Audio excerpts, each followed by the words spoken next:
ఇది ఒక ప్రజా విజయం, ప్రజా రాజధానికి దక్కిన గౌరవం. ఈ చర్చల్లో 11 పార్టీలు పార్టిసిపేట్ చేశాయి.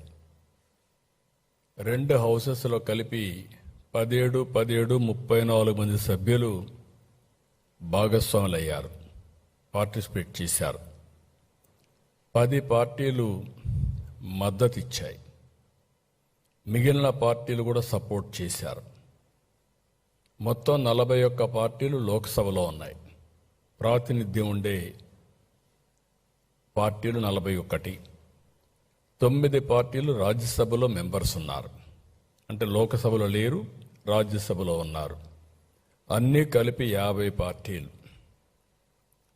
50 పార్టీలు నేరుగా మాట్లాడిన వారు పూర్తిగా సహకరించారు. మేము ఆమోదిస్తున్నాం, దీనికి పూర్తిగా సంఘీభావాన్ని తెలియజేస్తున్నాం అని చెప్పారు. ఇంకొక పక్కన మిగిలిన పార్టీస్ అన్నీ కూడా పార్లమెంట్లో ఏకగ్రీవంగా ఆమోదించారు. ఒకే ఒక పార్టీ, ఆ పార్టీ వైఎస్ఆర్ కాంగ్రెస్ పార్టీ. ఆ పార్టీ ఈ రాష్ట్రంలో ఓట్లేసుకుని ఇక్కడి నుంచి ఎంపీలుగా అయ్యి ఈ రాష్ట్రానికి ద్రోహం చేసే ధైర్యం చేశారు. దేశమంతా ఒక దారి అయితే వీళ్ళది ఇంకొక దారి అయ్యే పరిస్థితి వచ్చింది. 2024 జూన్ 2 నుంచి ఆంధ్రప్రదేశ్ నూతన రాజధానిగా అమరావతి శాశ్వతంగా ఉంటుంది. రాష్ట్రపతి ఆమోదం త్వరలో వస్తే చట్టంగా మారుతుంది, అక్కడి నుంచి అమలులోకి వస్తుంది. మొట్టమొదటిసారిగా ప్రధానమంత్రి నరేంద్ర మోడీ గారిని మనస్ఫూర్తిగా అభినందిస్తున్నా, ధన్యవాదాలు తెలియజేస్తున్నా. అన్ని విధాలా సహకరించారు. సహకరించడమే కాదు, ముందుండి దీనికి చట్టబద్ధతను ఇవ్వాలి అని నిర్ణయించుకొని ఈరోజు చట్టబద్ధత ఇచ్చే పరిస్థితికి వచ్చారు. ఆ తర్వాత అమిత్ షా గారిని అభినందిస్తున్నాం. ఎందుకంటే డిపార్ట్మెంట్ అయిందే, ఆయనే దీన్ని ఇనిషియేట్ చేసి ఇమ్మీడియట్గా ప్రాసెస్ చేసి పంపించారు. పార్లమెంట్లో ఉండే అన్ని రాజకీయ పార్టీల ఎంపీల్ని, పార్టీల్ని అభినందిస్తున్నాం. లోకసభ స్పీకర్ని అభినందిస్తున్నాం. రాజ్యసభ చైర్మన్ అభినందిస్తున్నాం. కృతజ్ఞతలు తెలియజేస్తున్నాం. 5 కోట్ల ప్రజల తరపున వాళ్ళందరికీ కూడా ధన్యవాదాలు, కృతజ్ఞతలు. ఇంకొక పక్క ఒక్క పార్టీకి మాత్రం కృతజ్ఞత చెప్పడం లేదు,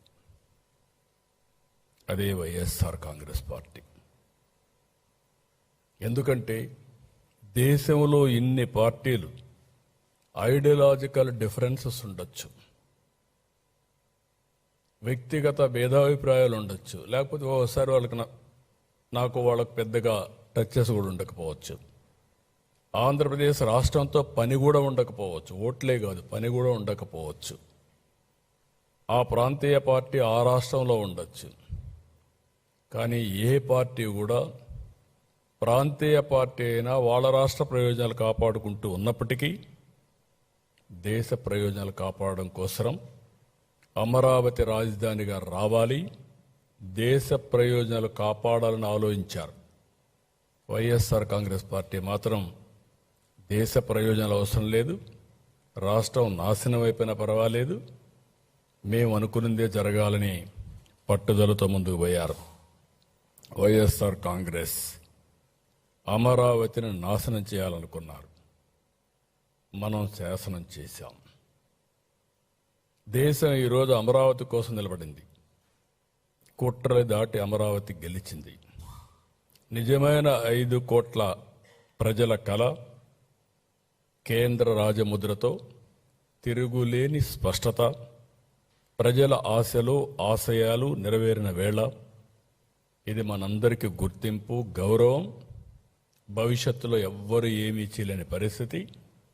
ఎవరు ఎన్ని మాట్లాడినా, ఇన్ని పార్టీలు గౌరవించి చట్టం చేశాయంటే వాళ్ళకుండే కమిట్మెంట్ మనం గుర్తుపెట్టుకోవాల్సిన అవసరం ఉంది.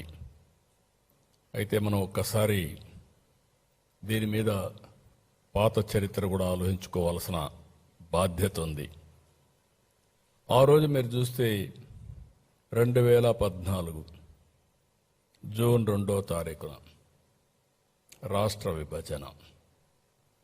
ఆ విభజన జరిగినప్పుడు చాలా సెంటిమెంట్స్ కూడా అందరికీ దెబ్బతిన్నాయి, బాధపడ్డారు, మనోవేదన పడ్డారు. రెండు ప్రాంతాల్లో కూడా ఎక్కడికక్కడ భావోద్వేగాలున్నాయి.